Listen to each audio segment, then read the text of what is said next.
2023-2024 national budget. Let me begin by commending our Minister of Finance on his maiden presentation.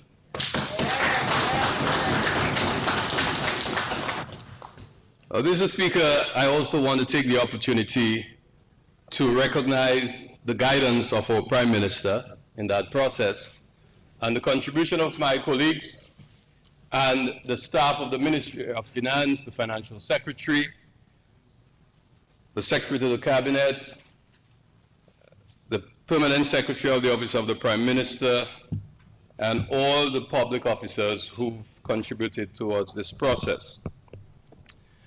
Mr. Speaker, I don't know what to say now. I'm a man of a lot of words, usually. But after listening to someone who aspires to follow the great footsteps of Dame Eugenia Charles, I am speechless. I just listened to something that had nothing to do with anything that could move Dominica forward. Only thing it can do is to just courtois people. But really, it's an annoyance, because the leader of the opposition was given almost 2 hours to stand on her feet, to speak to an economic development plan, social development of Dominica, and simply did what those before her, that is to say, leaders of the opposition from the United Workers' Party have done, and simply through allegations, accusations, and refuse to offer an alternative plan for Dominica. Leader of the opposition. The parliamentary opposition is a government in waiting. That is to say, they must have a plan which is alternate to the government that's in office, the party that's in office. And therefore, people can be inspired to perhaps help you in what you said this morning, to make you the first female prime minister. You know, I'm from Salisbury, I think it is. I don't know how that's supposed to work. But Mr. Speaker, I don't know, because I came here anxious to respond to a rebuttal that, you know, would give me some work to do. Some going back and, you know, trying to see how I could come up with something better in support, of course, of what our Minister of Finance has presented. But alas, I don't know. I don't know where to begin on this. But I will try. I will try. Perhaps I'll take an extra hour to help her to understand what a budget means. Well, Mr. Speaker, there are expressions like an economy in free fall, a moribund economy, and you know, coming back to the words of doom and gloom, that the CBI is dead, and a drop in living standards, unemployment, hardship, and all of those things that were said. But I will speak and respond to a few points that were raised. And she even attacked our theme, you know, our reset, and said that we are intellectually bankrupt. The only, I would not even respond to that. I wouldn't respond to that. But let me just speak to a few things that were mentioned that I think are worth responding to.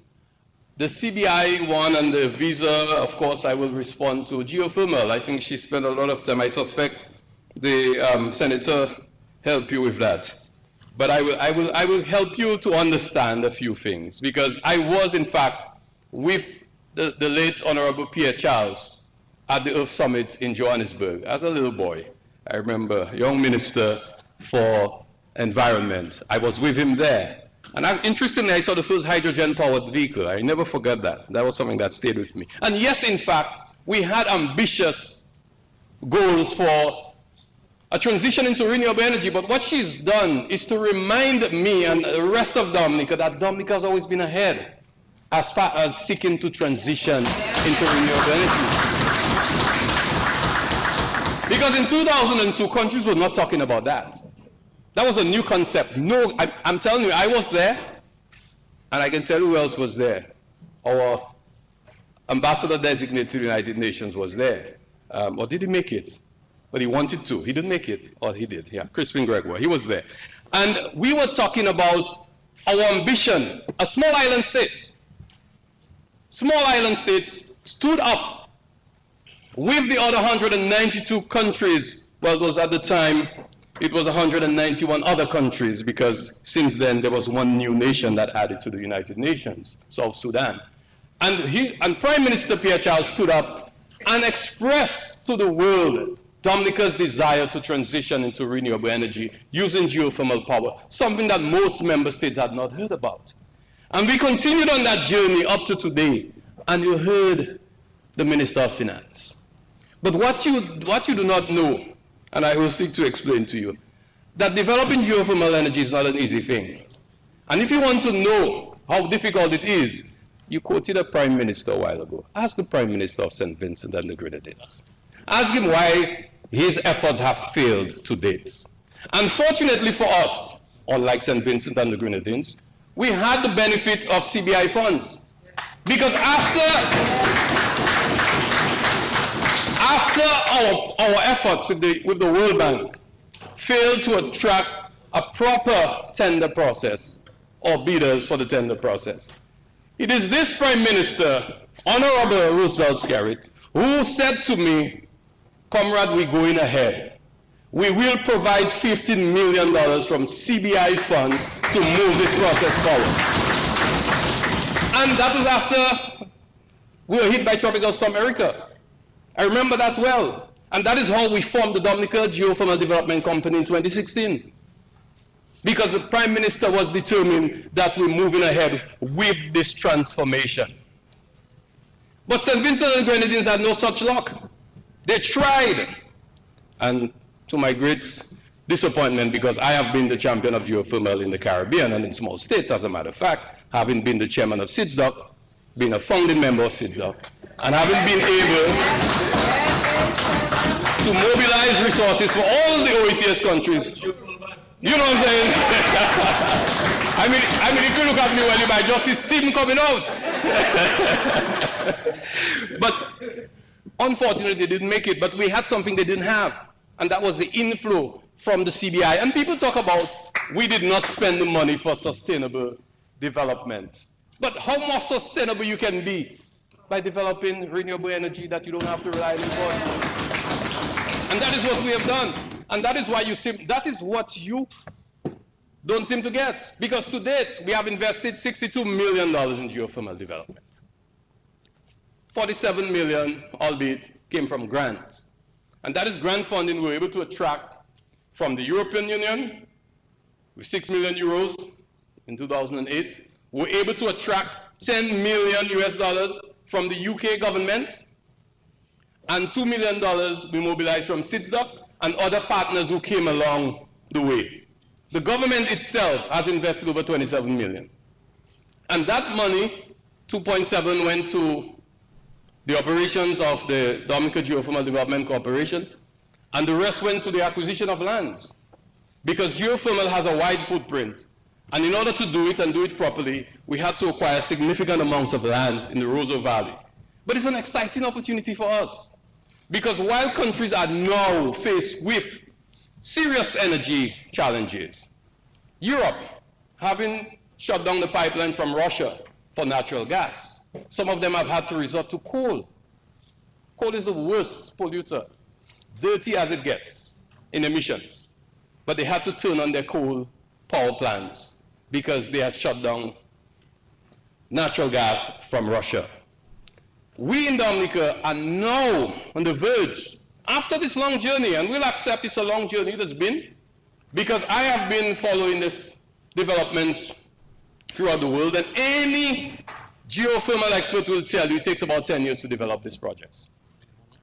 At a minimum, at least 10 years. So we've had our challenges, but thank God we've overcome them. We had successful drilling. We have 2 new wells in the Roseau Valley with some of the best results anywhere in the world, and you can ask the scientists. The scientists were so excited that when they first broke through at about 980 meters down, when they first saw the breakthrough, they were so amazed. It's like those of us, the good science students, it was a eureka moment. They jumped in excitement. And then when they got to 1,435 meters, that was it. Even without fully opening the tap, they had so much power that the well, the production well we have in Loda is rated to about 10 to 13 megawatts. 10 to 13 megawatts. Now that is in addition to a 10 megawatt well that we already have there, we have had since 2014. Tested. Remember, Minister, you were Minister at the time, Honorable Blackmore, and we did that first well. We also have additional backup wells in that area. So we have an exciting opportunity now to achieve what the late Honorable Pierre Charles, well, that's a nice thing, I just realized I succeeded him in a few elections, you know, so I'm also the Member of Parliament for Grand Bay, but Grand Bay fellow is good. Okay, so, Mr. Speaker, we are at the verge of achieving that 100%. And it's easy to do. It's easy to do. We have now gotten to the final stage of negotiating an agreement with a private developer in a public-private partnership, which means, this is the nice one, which means we don't need more CBI money for that. Thank you, Prime Minister. You have taken us there. So I don't want anything to happen to the CBI. I will help to make sure nothing happens. But just to tell you, we have entered into a public-private partnership where soon we will be signing an agreement. We have gotten that closer before, I'll tell you the truth. I had a few bad experiences where on the 11th, at the 11th hour, our contracts did not come through after having negotiated. So it's not for lack of trying. And yes, we were in Paris in 2015, and we even met, Prime Minister and myself, with the French companies that we were negotiating with, hoping that we'd have finalized the agreement, and the Paris Summit would have been an opportunity to move this process forward, and alas, it failed. But we never stopped. We didn't give up. We didn't give up. We continue pushing on. And that is one thing that I'm happy to be back in this government for, because I can give all my energy to ensure the realization of that transition to 100% of energy from geothermal power. But you said something else that I must respond to, because somebody wrote for you, and sometimes I feel sorry for people without just read what people write for them. But, you know, somebody wrote for you something about solar PV. Solar PV, boy, is a nice thing. And I'll be honest, I have it at my home. But I just veil the sun. In other words, I was looking out for the sun. I had a few bad days of cloudy days, and I had to just switch back to Domlec. That is solar PV for you. So solar PV is a good form of renewable energy. But if you have geothermal, why you want to waste your time with solar PV? When sun goes down, what happens to you? The storage is very expensive. Batteries are very expensive. The sun goes down at night and during cloudy days. Dominica had one of the highest number of cloudy days in all of the Caribbean. I have been in discussion with our institute in Barbados, and I also helped to establish the Renewable Energy, and I heard you talk about Energy Efficiency Center in Barbados. And we have done a lot of the research, a lot of the science, a lot of the hard work. We've done the economics. And the truth is, solar PV is a good alternative for people without geothermal. For countries that do not have the alternative of geothermal power or hydropower. And hydropower is even also challenged because of climate change. More severe droughts, less water. You need excessive storage systems not to have issues. So solar PV is good, but to a certain extent. And this is why we've invested in it. Some years ago, when I was at the UN, we were able to attract funds from the Italian government. And when you go across the bridge, the nice bridge that we built, with funds from the Chinese, going out of Roseau, you see the Wasco has all these panels there. That's a project that we were able to do some years ago. Our new schools, our health centers, we have solar PV as an alternative, but it cannot be what you depend on totally, because there will be those days. And this is why the government of Dominica has based its transition to renewable energy on geothermal power, because we have excess power. We have proven it. It's nothing to go looking for. So the good news is we have finalized an AG, you know that. We have started discussions on the final terms of the agreement, and we're hoping in a few weeks we should be able to sign and to see construction commence later this year. Once we can achieve that, our target date, you were asking for target date. So the target date for getting geothermal power on the grid is 2025. This time, thank God, we have started the actual development or design, of the plant. So the company has done the designs. They have someone on the ground right now doing significant surveys. And these are contracts that they have already awarded. Their project manager has visited and have been into Dominica and in the Rosa Valley. So we are pretty much on our way. We are very advanced in that. The biggest challenge we have, admittedly, is the construction of new transmission lines. Because the current system of Domlec from the Rosa Valley to Focole, from Loda to Focole, the transmission lines do not have the capacity to carry hydro plus geothermal power. So we must invest in new transmission lines and upgrade the capacity of those lines from 11 kilovolts, you following me? 11,000 volts. 11 kilovolts, we move into 33 kilovolts and 69.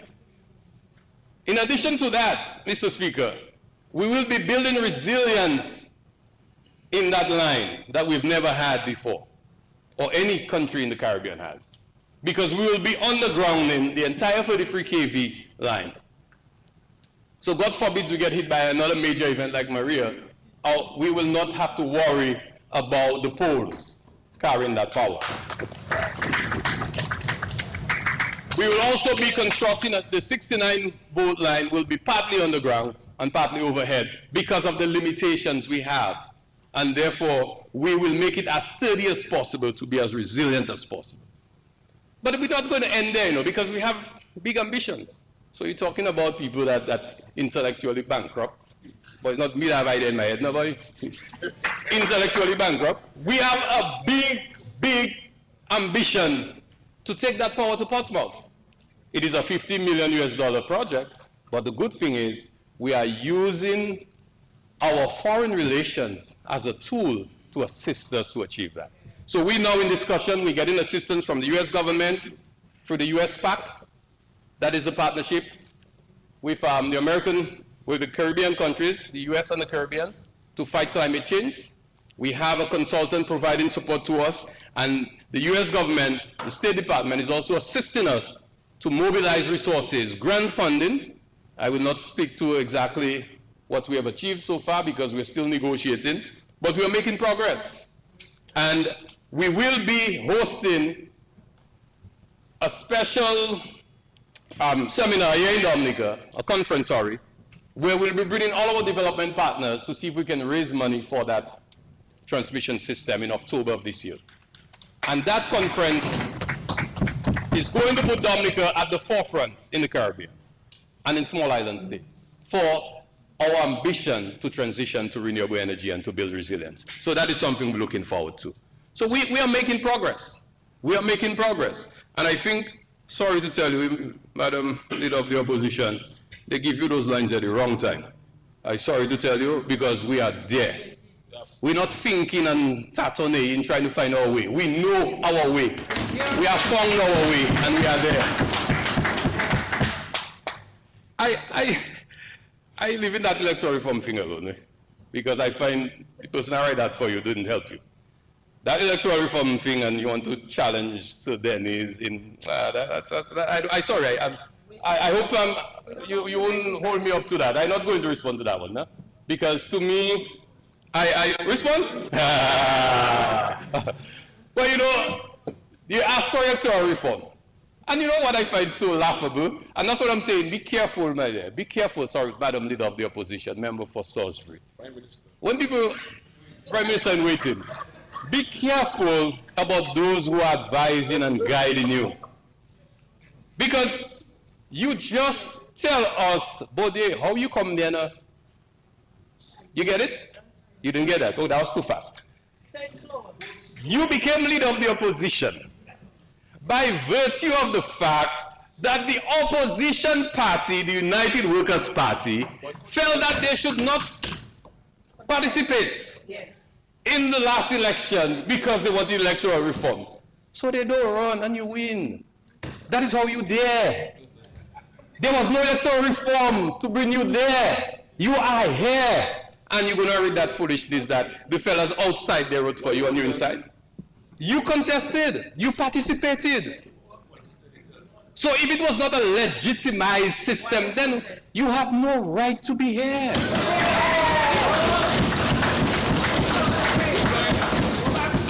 You know, and to come here to criticize Sir Dennis' report, again, okay, all right, okay. I mean, you know, you know, I mean, when you think about it, I mean, really and truly, this is as nonsensical as it gets. You should not have repeated those words. If you have issues with Sir Dennis Byron's report, there will be the opportunity. The Prime Minister has said it. And I see Honorable Darrell, we have, in fact, an entire schedule for consultation. You can bring all of Salisbury, all of Montrachet, all of Cooley-Bistro if you wish. People will participate in the process. And it is only then, with the guidance and support of the OAS, the Organization of American States, the personnel, the experts that they will send, the Commonwealth Secretariat, and don't watch me for, you know, Senator. You may be saying, you know, we'll use the Commonwealth Secretariat because it's our people. We bring in the OAS too. It's not our people. Remember what they did to us. So we bring in all of them to participate in the process so that you can express your views. Don't come there reading some nonsense and attacking the report. Get the people to speak for you and speak their minds and say what they would like to see in a modernized system of electoral, of our elections process. And that is what we should be talking about. And to try to cast aspersions on the Prime Minister and to say that he should not be the one contracting the services. But he didn't write the report. We didn't write the report. So then he submitted his report. You were asking for it, you remember? Yeah. The opposition was asking for the report, gave deadline for the report. And as soon as they got the report, they shifted the debate and now they're attacking something else. You know, and that is the nature of the opposition. But let us talk about the visa imposition in the UK. And you know, sometimes I hear people say things, and I wonder sometimes they really think about what they're saying. Because it is this government that has been able to expand, first, our diplomatic relations. When we came in, we only had 42. Now we are 150 going. Although when I went out to sign some and to establish some and to create new relations, some people were asking what I do in there, but I was there because that's what a foreign minister is supposed to do. I can't sit down Roosevelt or go Granby and chill out and think that is the work of a foreign minister. A foreign minister must go foreign, as they would say. But we are able to expand diplomatic relations and to get visa exemptions and visa waivers with countries throughout the world. Oh, of course, the loss of visa-free access to the UK is a major blow. I will admit, it's a major blow. Not that many of us go to the UK, but it is something as a Dominican I wish we didn't have to go through. And I remember the burden that I felt came upon me when I was in London on the 18th, and I was told that on the 19th, the announcement was going to be made. So I felt that burden. And I know the Prime Minister went at length to see how we could have averted that. But it is upon us. The good thing is we never roll over and play dead. Not this Labour Party government. You know, when we got hit by Tropical Storm Erica, it was devastating. It was deadly. It was painful. We built a new village with our pitted savanna. We relocated Dubic, and CBI money did that. So, if, like the Prime Minister you mentioned, we didn't have CBI, how would we have constructed those homes? Over 300 houses, units, apartments. Hmm? You really want to quote somebody who is criticizing your government for having used something that basically provided for people that could have been life and death? And these people passed through Hurricane Maria and they survived. So then Hurricane Maria hit us, and I never forget, there's a particular fellow, he sings Calypso, he lives somewhere close to me. I remember I saw him the day after Maria. He might make a Calypso on me, but that's okay. He looked shell-shocked. And I remember someone stopped me just around the same time and said to me, boy, Ambassador, you think we'll make it, boy? You think we can come back? Now look at us today. Yes. Look at us today. Yes. Look at us today. But I want to tell you something.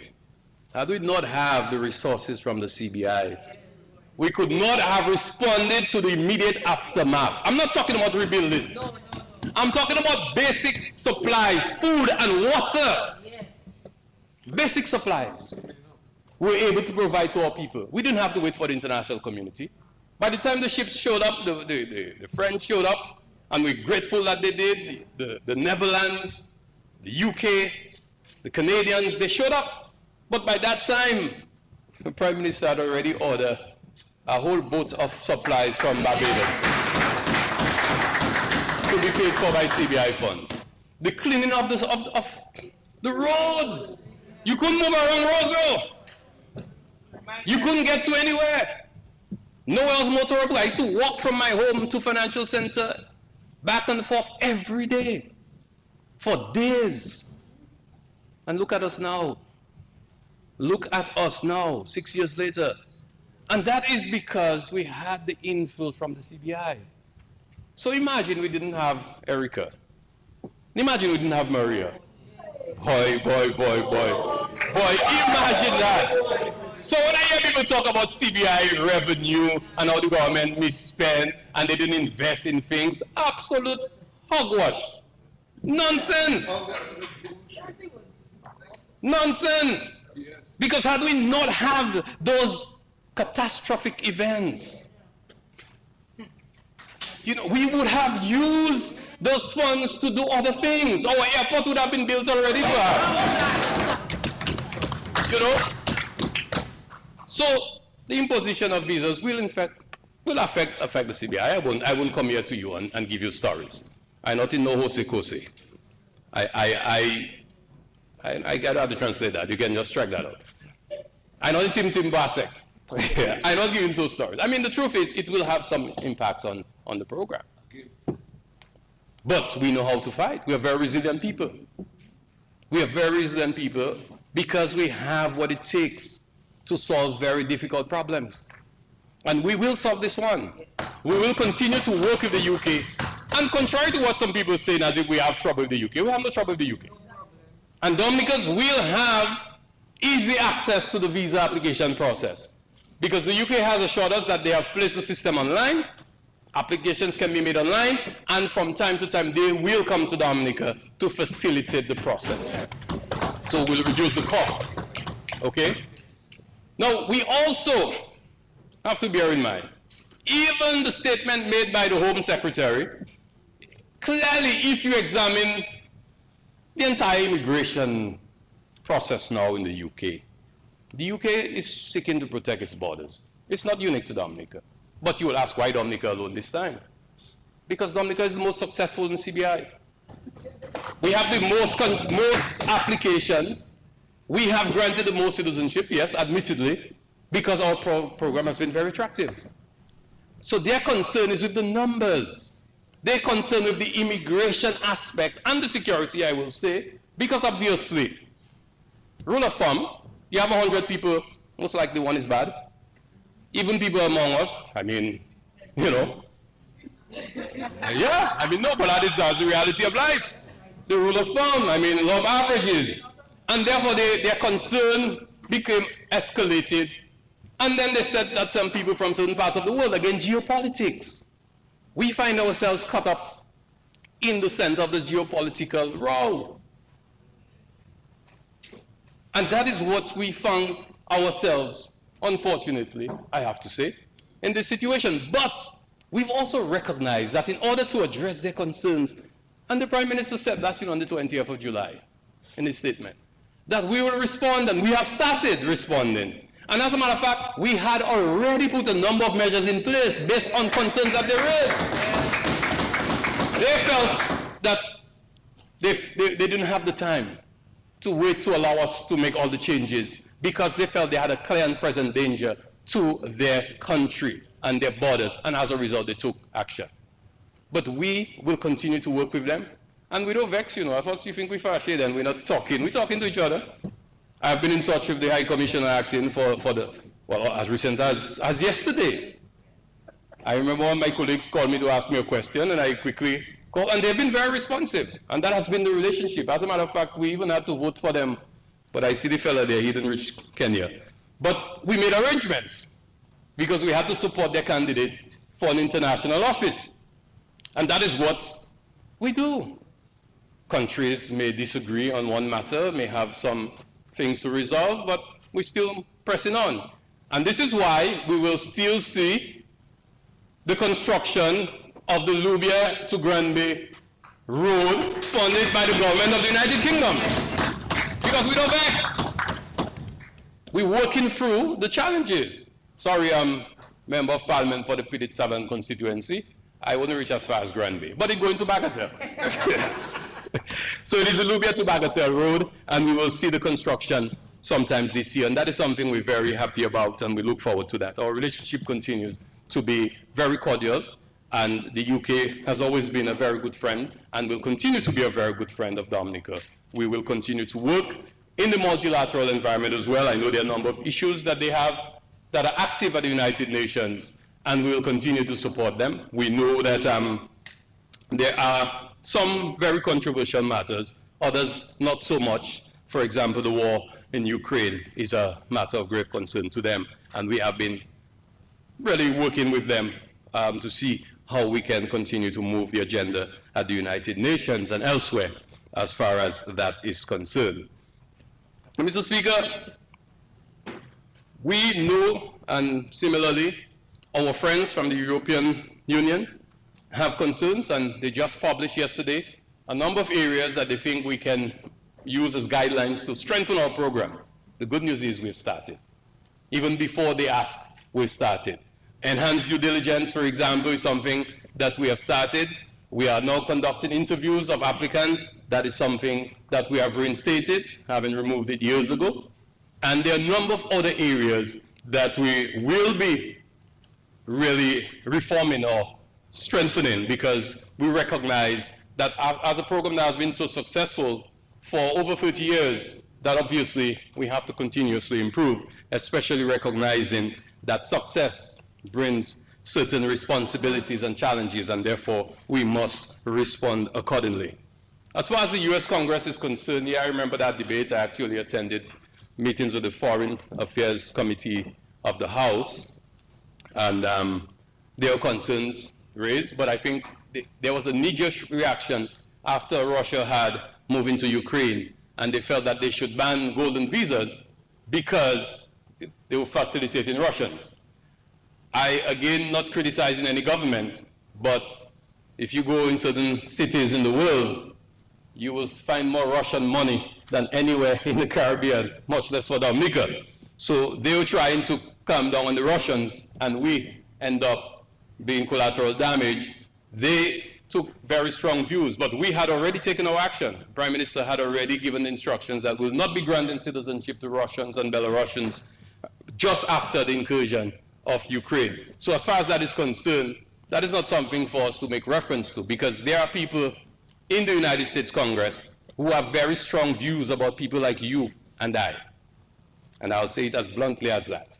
It is not the Biden administration. They work very well with us, but there are those who would rather that we would find our place somewhere else and not even visit their shores. So I think that you should not get confused with those people. Don't repeat what they say, because these are the same people that have been saying things about us forever, lynch us and do all sorts of things to us. So we have to be very careful about quoting these people, because we know them. These are the same people who place our CBI under significant pressure by creating what is often referred to as de-risking.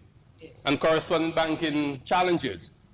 They passed a law in Congress that places tremendous burden on the United States banking system if they do business with our countries, not specifically us, but other countries. And those banks have found that they don't want to take the risk, and that's why they call it de-risking. They don't want to take the risk of being fined if a transaction is done and the US government Treasury Department finds a problem with that transaction. So to avoid that, they just prefer not to do business with us or make it difficult for us to do business with them. But for money to move throughout the world, there has to be corresponding banks for countries like ours where we don't have direct banking relationships with those other countries where funds are moving from. That is something that was created by the US government, by the US Congress, sorry. I prefer to say specifically where it came from. And that has caused us to do something that now the EU is asking us to avoid. I will not speak more to it, but in due time, those discussions will take place. So really and truly, our CBI still has the opportunity to continue to play a major role in the revenues inflows for Dominica. We are committed to make the changes, and I'm sure in due time, we will see those things unfolding. Mr. Speaker, I know the leader of the opposition took a swipe at our Minister of Finance with regards to our healthcare services. Clearly, there are concerns that have been expressed about healthcare services, and all of us, we should not pretend that we do not hear. But to try to take away from the fact that according to the Minister of Finance, that we have healthcare facilities that can rival those in developed countries, that I think is unfortunate. Because think of what we had before. You remember? And look at what we have now, the Dominica-China Friendship Hospital. Look at the amount of sophisticated procedures that we offer. We just, a few weeks ago, we just opened our new cardiovascular center, our telemedicine center, things that we've been talking about for a long time that we could not have even imagined. We have now access to services that we never had before. We have trained specialists like never before. I hear some people complain, say maybe we have too many. I don't buy that, I don't think so. I think we need to make sure that their services are utilized properly. But we have access now to specialists, Dominican specialists, who've been trained to provide those services for us in Dominica that we've never had before. We have already, and again, Madam Leader of the Opposition, you cannot simply stand on your feet in rebuttal to the budget. We don't, you know, by the way, I only realized she never mentioned anything in the actual budget. Where the thing, the big book. She never, you know, I'm sorry, I'm Leader of the Opposition, you know they give us something like that. The estimates. Expenditure, revenue, line by line. You can go through them. So all of the things I said, there's so many things there, boy. Sorry, I'm Mr. Speaker, the Leader of the Opposition. Talking about so many things. I never heard reference to head 102. You know, I never heard anything like that. Just generalities, accusations, allegations, and a lot of bad vibes. You know, and then the Leader of the Opposition ended by, after she said the economy finished, you don't have CBI again, you don't have no money, or you bankrupt in all your head, or you have no intellectual thing, some things like that. And then she ended by asking us to do things for her. You don't realize that? I mean, to make road, give farmers thing, give people house. How are you going to get that in the economy, that mash up? Or maybe you didn't know what the word mean, they write for you there, moribund, I think. That's the word you use? I mean, if you are saying all of those things, then why are you asking for that? Me, I would leave all the thing there with. If I find the thing mash up, I'm not asking for nothing because it's because all you give people house, the thing mash up. Because all you make road for farmers, the thing mash up. And therefore I don't want that. And I even heard my good friend from Barry got asking for something too the other day. Oh. But he will speak for himself. So, Mr. Speaker, I mean, the truth is, there are a number of things. I don't even have time to talk about some of the exciting things we're doing in partnership with the Ministry of Agriculture on the Dexia front. I will leave that for the Minister to speak to. But we have made great progress, and we have we have started operating a special facility of $5 million where we are going to procure produce from farmers. So listen well, my friend from Marigot. 20 more minutes. 20 more minutes. Thank you. And we will speak more to the details, but what we have started doing is to assist Dexia to ensure that they have cash flow. Because Dexia has had some tremendous challenges, I will admit. And I know from time to time farmers have complained, maybe taking too long to settle. We have overcome that challenge. Because one of the things that we've done, and I hadn't said anything about it publicly before now, but we had to increase the price of sugar. And I sorry to tell you, I was a little happy to do it, right? Because I think people should use less sugar. Sugar is a killer. Diabetes is rampant. The leader of the opposition spoke about cancer, but diabetes is a serious, serious concern. Too many amputations in this country. But I don't want to go on to that, just to say Dexia has been subsidizing, or was subsidizing sugar for a very long time. Because Dexia lost its main supplier and had to resort to a very expensive source. And for about a year, Dexia was absorbing the additional cost, so that we had not increased. And we increased about 3 months ago to give Dexia the opportunity to continue to provide services to farmers. But fortunately, from the special program of the Ministry of Agriculture, with funds that were procured from a special facilities from the World Bank, we now have the $5 billion facility that will allow Dexia to have that cash flow, so that as soon as we purchase, once processed, within 2 days, we can pay the farmers. We also provide a special credit facility to hucksters. So hucksters, based on their size, we will provide credit to them.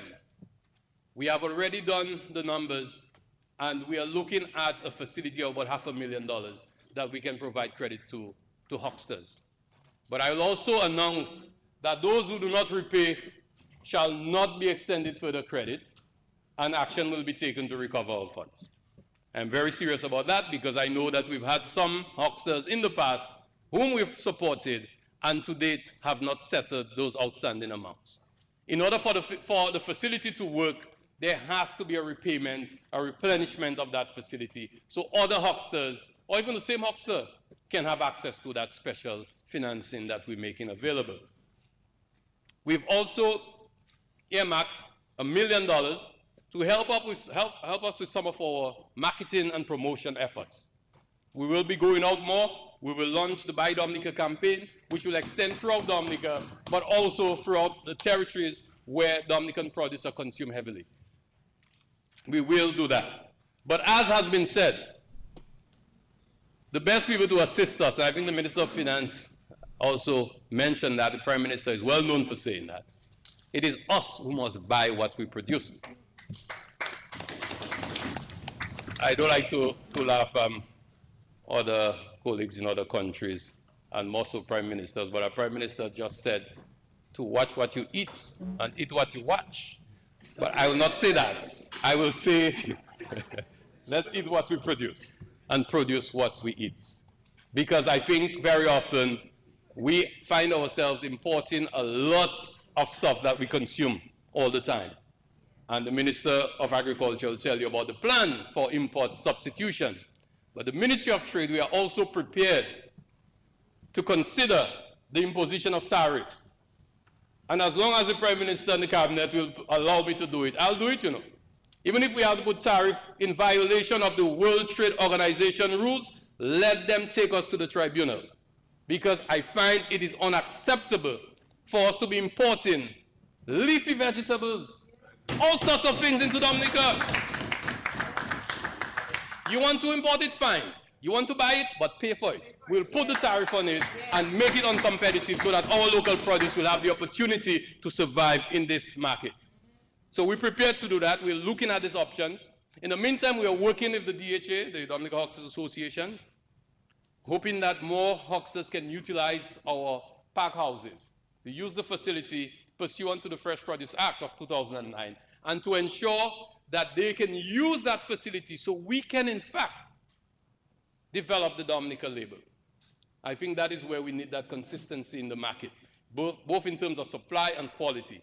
In order to achieve the quality, we will need that the exporters go through a process where we can certify what is coming out of Dominica. And that is why we have reduced the cost of utilizing the pack houses. We had a couple meetings of the Huckster Association. I attended those, and we had some discussions. We've come to some agreement. We'll be providing greater support and greater access to them so that hucksters can utilize our facilities. We've also decided to use some of the resources that we have to procure bulk procurements of packaging materials. So, of course, the cartons that they use, the boxes that they use to export, we don't want to compete with the DHA or put them out of business, but we realize that one of the highest costs for export, because uncompetitive in the market, is that our hucksters are paying too much for those boxes. And we need to get to that. And this is why we're looking at sourcing it. We're looking at sourcing, bulk sourcing. The DHA can join us with that. But bulk sourcing would be the answer to that. Even packaging material. You see the small agro-processors. You know how expensive it is for one of those little bottles thingy that they use? Very expensive. If we can help to reduce that cost, then we can make them more competitive and, of course, make them grow. Dexia has also been working together with the Caribbean Development Bank for the development of an agro-processing facility. The studies are being done, and I'm hoping that soon we will pass over that portfolio to that item to the Ministry of Agriculture so that they can move towards the implementation of the outcome of that exercise. So we're looking forward to that, Minister, so that we can step up our efforts in agro-processing. I will not speak more on that, but just to say that we will continue to work with the Ministry of Agriculture so that we can achieve some of those targets that we have set. Mr. Speaker, the viability of small states like Dominica is something that has always preoccupied my mind.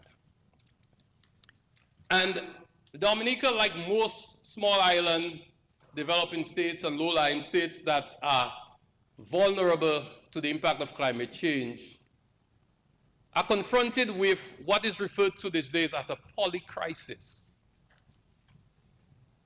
A polycrisis meaning that it's not just one crisis facing us. So we have the specter of climate change, well, not even the specter, the actual effect of climate change on us that affect us in so many different ways.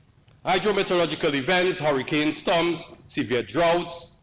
We have the slow onset events. We have the bleaching of our corals, the loss of some of our coastal areas.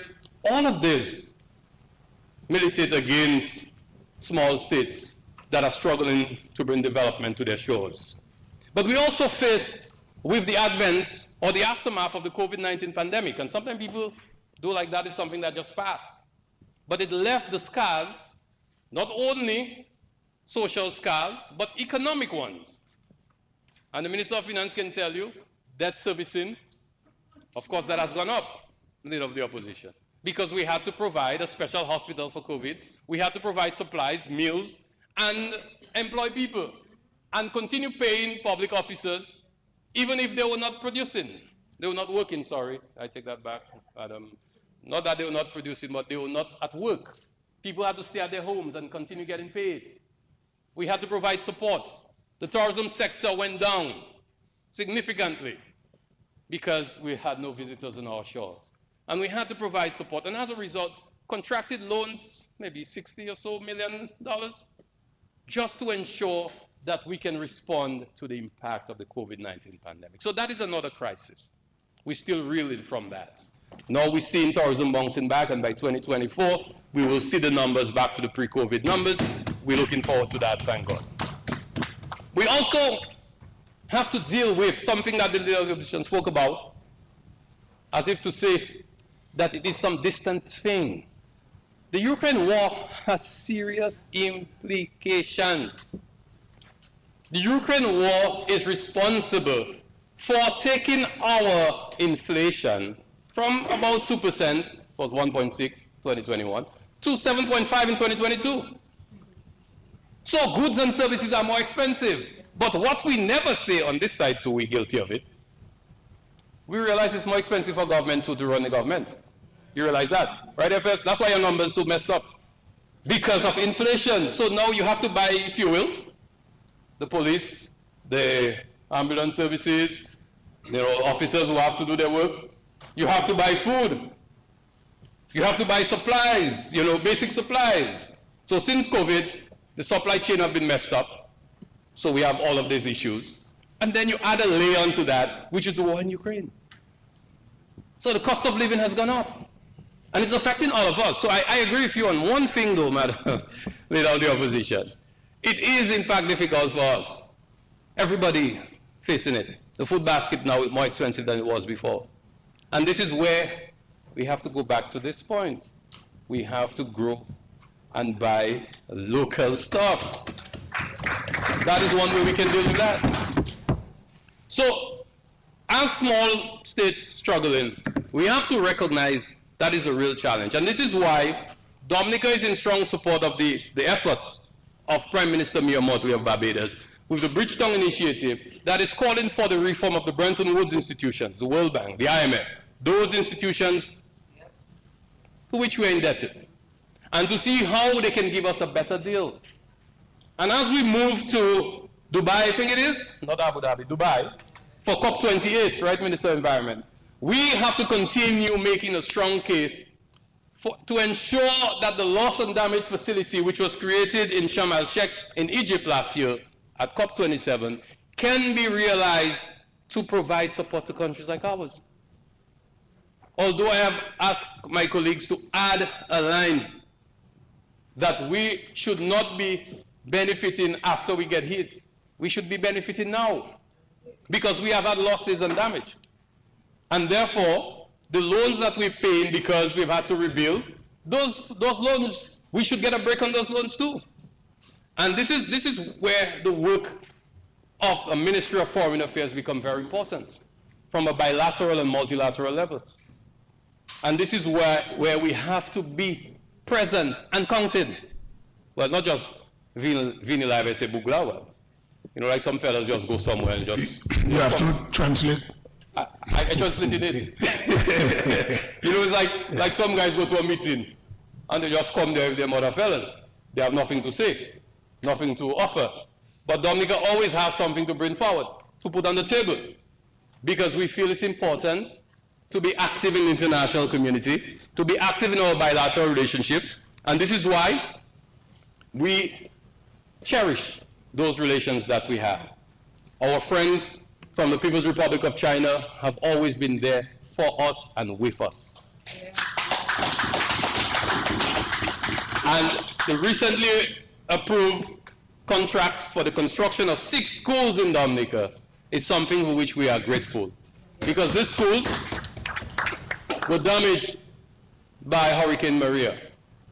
And I'm happy, and I suspect the Sergeant at Arms will be happy too. One such school will be in Tetmon, right in Mountain, next to his home.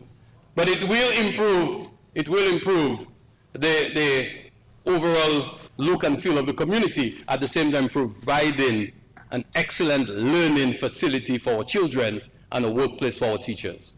So we're very excited about that. And I know the facility in Goodwill, the Goodwill Secondary School, state of the art.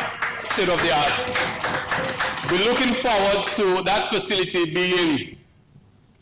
being one of the major centers of technical vocational training. And the Chinese government has already given its commitment that it will assist us to achieve that objective. So that is great news. And we're very happy. Try more. We're very happy with the support from our friends.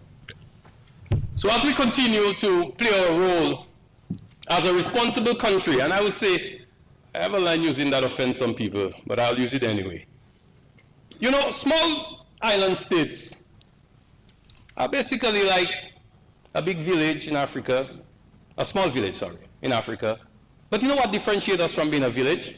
Because some people say we are like village states, but the difference is we have a seat at the United Nations and we have a vote at the United Nations.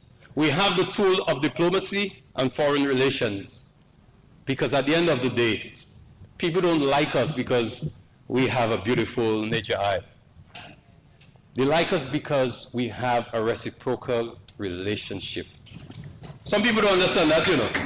They say, oh, and Mr. Speaker, you'll allow me to say it so, oh, scary sell us to the Chinese, oh, we make deal with these people. No, we're using the tool of diplomacy, foreign relations. So when you see those relationships flourishing, what you need to ask yourself is, how is it that a small island state like ours can punch above its weight? It's because we are strategic. We engage meaningfully. And I will say, Mr. Speaker, we do not just idly just follow people. And were we to follow a prime minister that was mentioned earlier, perhaps we would not have even had relations with China. But because of the genius of Roosevelt Skerrit, our prime minister, almost 20 years ago, we were able to establish diplomatic relations with the People's Republic of China. And look at it now. Look at what it has produced. So when you hear visa imposition on Dominica, don't worry, don't think it's over. It's not over. Like partner from Marigot, I don't know how strong your Creole is. I see you smiling at me. But we like vete. We like earthworms. You can't kill us so. We're resilient. And we'll always survive. And thank God that he has ensured that we always survive. Mr. Speaker, I support the 2023-2024 national budget.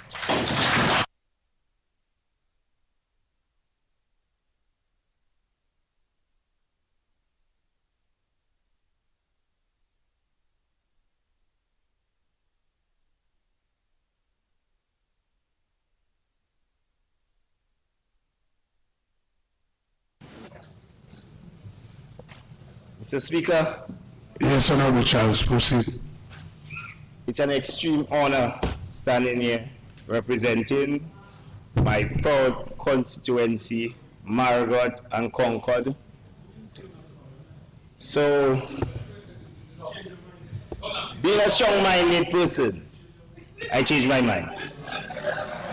Yeah. And my older brother spoke to me and my parents. But they also told me, speak my mind so you can sleep good at night. So I intend to sleep good tonight. And being in time to come is a shared leadership.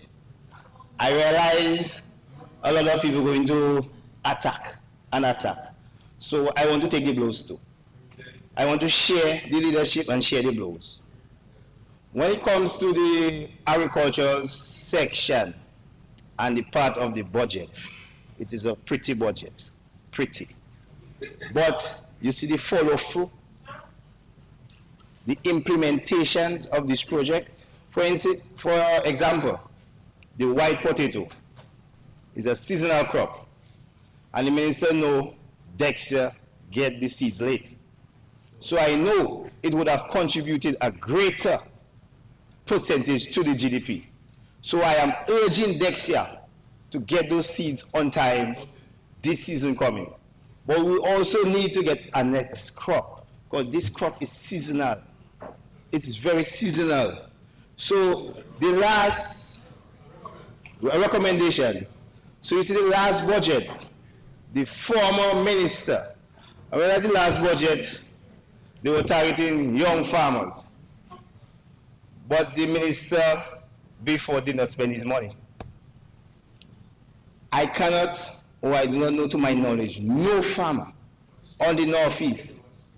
Mr. Speaker, I was watching the minister. Mr. Speaker, remember my cousin warned you. No, I was just watching Minister of Agriculture, while speaking on agriculture. But Mr. Speaker, I would like the minister of Agriculture to spend his allotted money, his funds that is going to be approved, because agriculture needs every single cent, and agriculture is the way forward. The land and the sea is the money for Dominica, because some projects will fail, eventually will go, have it ups and downs. But you see agriculture, you see food, you see your food security.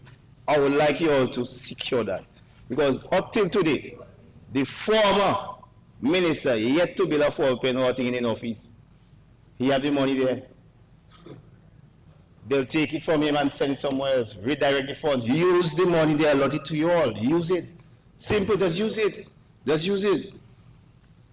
When it comes to the agriculture, again, Mr. Speaker, I don't know what Bowie and Margaret did to you, but the records will state anytime you all want agriculture to improve in this very Dominica, you see the food basket and the bread basket of this country, we have to get a larger portion of these allotted funds.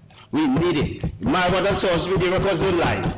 The records don't lie at all, at all, at all. If you all check the records, you need Margaret and Salisbury. Ben high, Ben low, you need Margaret and Salisbury. Simple.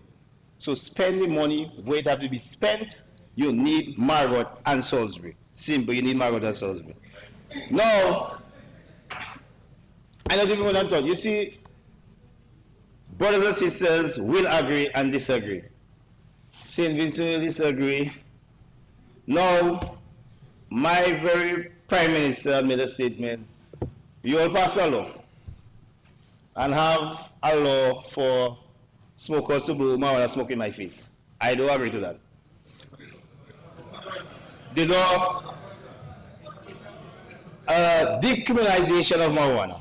But I would like to give a recommendation. The recommendation I would like to give, when you watch your sister, brother country like St. Vincent, what I think farmers should be doing, planting your marijuana for the manufacturers to make your money, not for people to smoke. To make your marijuana oils, because we have to move with the times. Yes, I dread. You have to move with the times. You have to move with the times, Mr. Speaker, because the world economy is changing, and you all said you have to move with the times. They're making marijuana oil, marijuana soap, everything is marijuana right now. If you don't have marijuana in your economy, it is the goal. You have to move with the times, you know, Mr. Speaker. If you don't want to move with the times, you'll be left behind. You have to move with the times. It's simple. It's a simple thing. It's a simple thing. Simple, just move with the times. Change the laws so you can put a greater emphasis in the marijuana. Simple. It's a simple process. But I'm going to move on and leave that alone, yeah? Now, Mr. Speaker, I realize alcohol going up. Insurance fees going to go up. Credit union increase their fees because they're going to have to pay something now. Yet, it don't have no buffet there to ease up their frustration. Buffet. It don't have no, because when you see the frustration with young people, and yet the minister of education, no, remember, yeah. It don't have nothing here to free up your frustration. Yet, in Marigot, in my constituency, yeah, but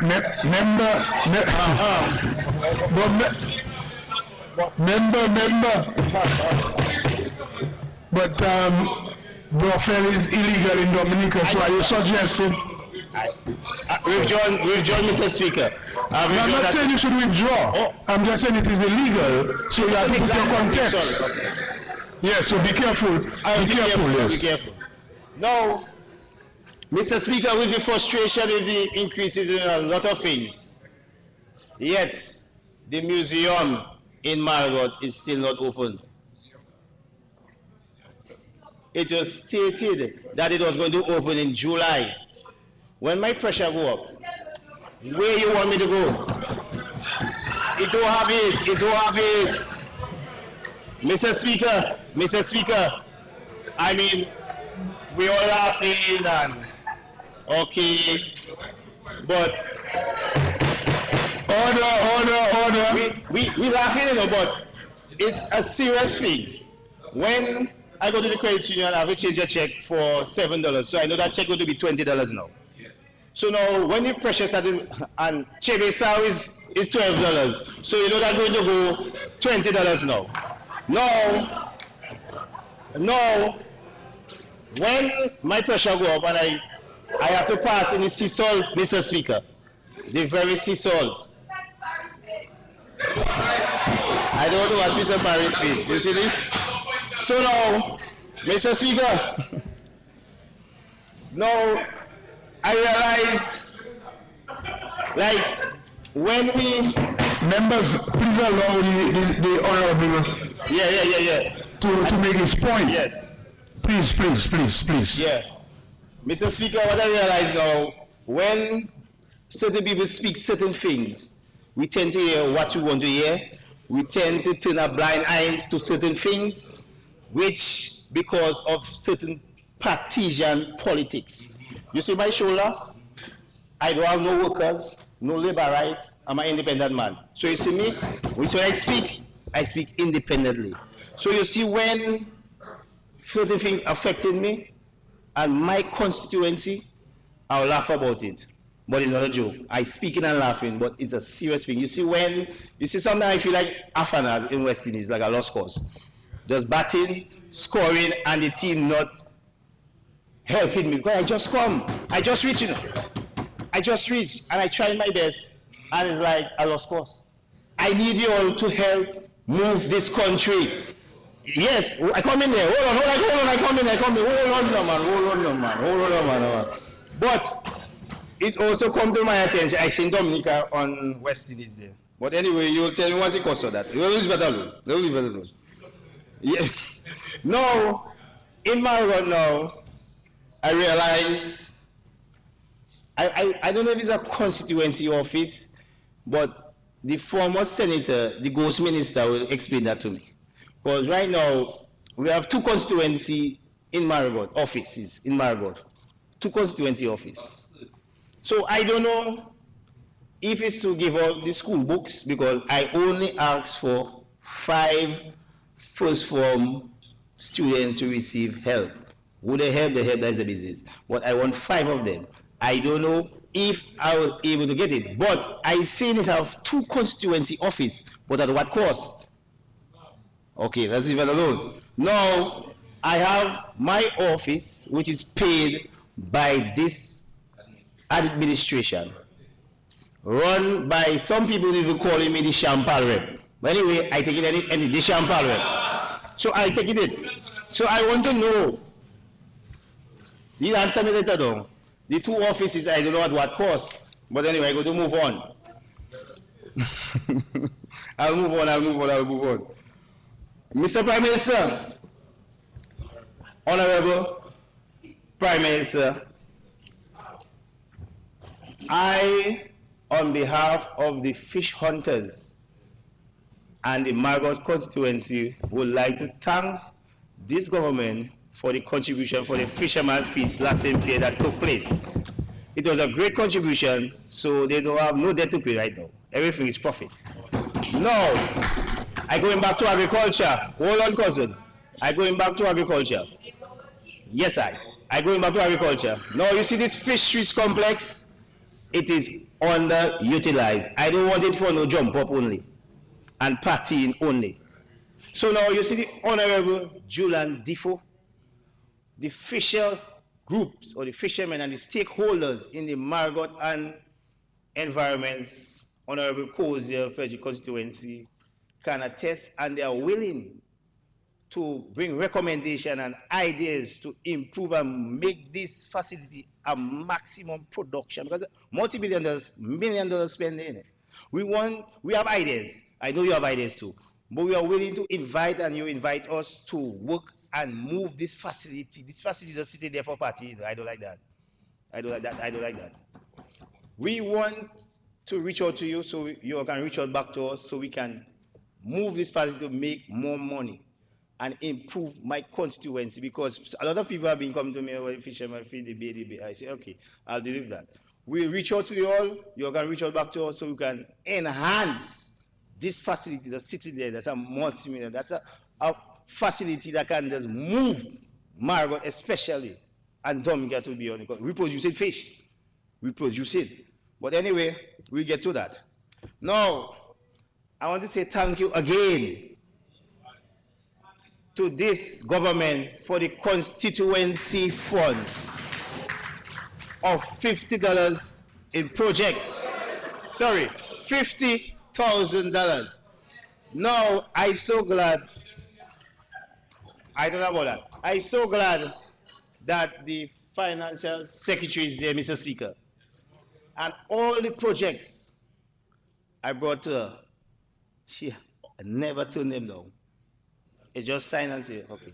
And you see, it's not she alone, you know. The co-signer. She bowing her head. The permanent secretary to the Prime Minister. Okay. And she just signed it. Now, these projects almost completed, getting there, but the money done. It finished. That is why I know I had to use it up, because I have more to get, because it was properly spent. Because I know it was properly spent. But I know this very honorable Prime Minister will pass it. He'll give me the money. I know he'll give it to me. Because I wasn't like the ghost minister just cooking pot and giving groceries in his office. I wasn't like that. I doing things that is community orientated. I don't come here to look pretty. I'm the ugliest in my mother children and them. I don't come to make no enemies. I don't come to make friends. I come here for people to respect me. When I come to do Margot, listen to me, I could go everywhere, anywhere, but I stay in Margot. I stay there. Fighting a cause for a better Margot and a better Dominica on beyond. So you see, from today, I waiting for that money, the top up, eh? Okay. All right, I waiting for the money. Now, the shortcoming from certain caretaker and maybe the government to an extent, I want to fix the shortcoming. Because the shortcoming of certain projects that was done in Marigot. Shortcomings. Yeah. This, for instance, my road I grew up on, adjacent to the airport. Mirai, Japanese company, save millions, they finished my river. Venezuelans, Colas scheme, they finished my river again. BAM, yeah, there's the only place I have scale, eh? They have that. They have that. Now, BAM, banana austerity measures. Yeah. Now, give some money before Maria. Maria blow away the money, the project stopped. Because you see, I like transparency and I like information in advance. And when it comes to Margot, you all giving me a little pressure. The pressure is that you all know I come from Margot constituency, which was predominantly held by the opposition, and you're still not giving me the little info to control and do a little PR work and make you all work easier. It's a simple thing, you know. Just let me know the information. Now, Maria blow away the money. My father asked me a question.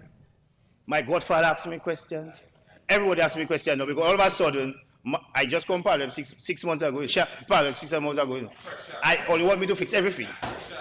Now, my problem is that help me to help all you. It's simple, you know. It's a simple thing, you know. No, my cousin watching me and what I talking about. This morning I went by the ATM to put a little gas, you know, gas going up, and I got my money low, you know. So I go by the ATM. I stop in. I seen 20 Bajans. I asked, oh yeah, from Barbados, 20 of them. I don't have a problem with Bajans, you know. I don't know if it's, but they have coats, safety coats. No, I don't like that in there. No, the thing is that Bajan company going to extend the runway. Yeah, extend the runway. We have to move with the times, protocols, regulation improve. That's okay. Extend. You do your extension. But my very said road, 3 different set of money, and it is still incomplete. Now I asked the foreman, the Bajan, what is your intention? Oh, it was going to follow the road for us to pass and do our extension. So I say, what did I get damage? Okay, all right. I say, listen to me.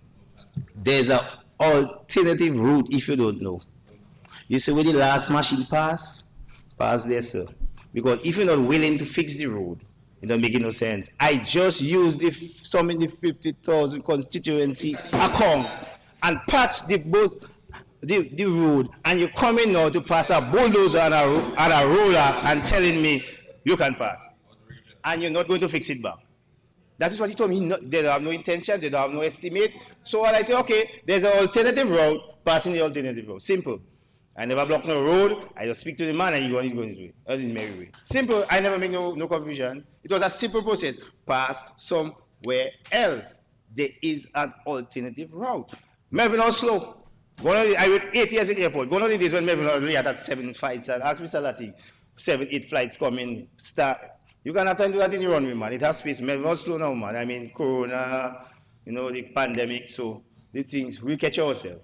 But moving away from this extension, you have to extend because America need a little leeway, That's okay. That's okay. They have a problem with that. I know the aviation rules. I was the 8 years. Now, the next thing I have, I understand the international airport is building and they're going to fence already. I'll help you all, You see when it comes to fencing, airport,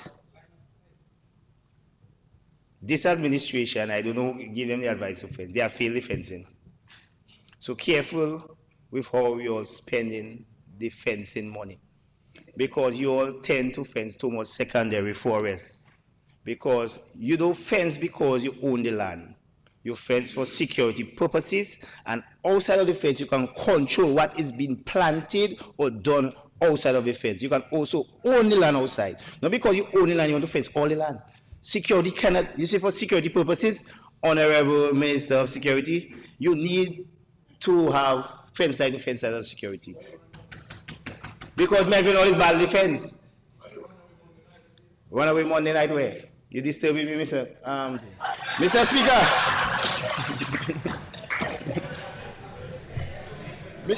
Okay, proceed, member. 10 more minutes. No, I say this now. I try to instill, because a monster have been created in the minds of people, especially young people like me, and just like old. Now that a politician have to give them something. Wrong the world. I may be too little to start it, but I just want to spark it, to take that off in their mind. We have to fix our own. People will come on board, the government will help you all. So I try to instill that in Marigot. Let us fix our own. The Prime Minister will give us a little $50 by us, and we'll fix it for ourselves. We can fix it because we have been fixing it for money, we can fix it for free now. Once we get the assistance, we're going to fix it. And I know the Prime Minister will give me the assistance for us to fix our very own. Because we need to fix our own. Now the next pressing issue with the international airport. As I said, you see the transparency? CR 5 or 7 and MMC come to do their work. They shouldn't be calling me to go and talk to landowners. Where is the people in charge of lands and surveys? It have a name. It have a name I always get it. I know I don't laugh in it. It have a PR because people from Western Constituency calling me, and all they're telling me is a Bernard and a Lestrade. I don't know those people. You see me? Chinese shouldn't be talking to no residents about money and land boundaries. The people that do the PR, the middleman between the government and the developer, need to do their work and stop sitting down in the office. Come and dissect those simple problems. So you see, when CR5 come and do the work, they're not supposed to come and say, where the boundary? No, they just supposed to go and grade the road and do the business. So we need some transparency with that. Send those fellas and do the work. Please, Mr. Vice, send those fellas and do the work. I don't know. Now I have a next problem. The problem is that, Mr. Speaker, they keep saying, my PM that give me the piece of land. I say, okay. Now, Margot, we are very strong-minded. Now, remember, I get 400 and something. The 300 and something talking to me. There's a state away from the posties talking to me. Everybody talking to me. Now, in a pressure, I accustomed to that. But I still say, when I attack them and they told me certain situation, down to the Minister of Tourism telling me why we have so much shanty in front of them every now. But my PM that give me my land. Well, what can I say? No, the Minister of Tourism, Honorable Minister Dennis Charles, are urging her some of the allotted funds.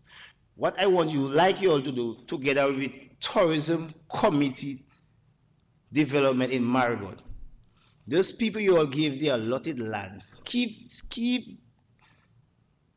a little eye, don't turn a blind eye because you give them land.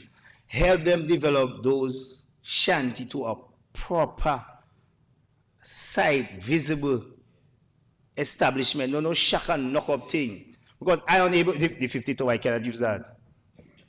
I need some help from the Honorable Minister of Tourism, Mr. Speaker, to re-establish and fix some nice stalls, because they are not able. They are not able, according to my sense, some resilient. So I need your help. I don't come here to fight you down, you know. I come here to help me to help you. It's a simple process. It's help we need. You see now, I want to change the question in this house here because everything is like a joke. Everything is a joke. Because when we talk here, it's like when you go outside, that's it. I like the follow through. The Bajan come, you can hire 10 Dominicans, 10 Margot people. I don't have a problem. But if it's money, if it's Bajan, the Bajan do it. But we have excavator. We can get a subcontract. We want, what Margot people want there? We want a piece of everything that's going on in Margot. A piece of all projects, a piece of all constituency funds, a piece of the budget. We want more in the budget. We want more. Margot, I don't know if you all forget, Margot is the largest village, you know. Mr. Anderson, Honorable Anderson, don't answer. Margot is the largest village, you know, next to Granville. So you remember, you giving me extra work by not helping me. I need your help and support. When you put in pressure on me, remember the Champal rep that day, you know? The Champal rep, that is one of my nicknames. The Champal rep, help the Champal rep fix the vibes. Just help me. It's a simple thing, you know. I don't come here to fight on nobody. But I want to know prior knowledge. When they ask you, what's going on? I don't know. Government not sending people. I want to know. Remember, the ghost minister talking to 300 people. I talking to his 300, my 400, everybody. He talking to 300 alone. He talking to only 3. No, but you know that. The rest not talking to him. So I want you all to talk to me so I can relay the information to the public. And you know that, once all you give me the information prior, what am I got people sweet with? Problem solve with. We don't like bullies. One thing with us, we don't like bullies. And you see this part right there, anytime they call me, I go in to see what's happening. I don't send in nobody. I go in myself. Yes, I go in myself. So, Mr. Speaker, to conclude, all I would like Because I listened to a song this morning that's coming. All they say, Rastaman can liberate the people. I want to liberate my Marigot constituency. It's a simple call I want to do. And with the help of this present government, I would like to liberate my people. Please. I thank you.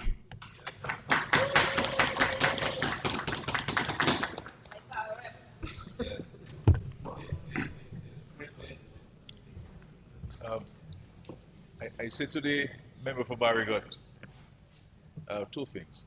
I will see you tomorrow, and I will visit Marigot next week with you. Okay? Speaker, Mr. Speaker.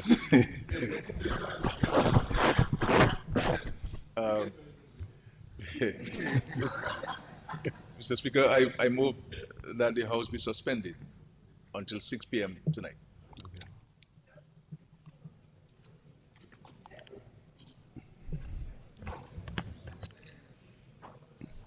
It has been moved and seconded that the House be suspended until 6 p.m. tonight. Those in favor? Those against? The ayes have it. House stands suspended until 6 p.m. tonight.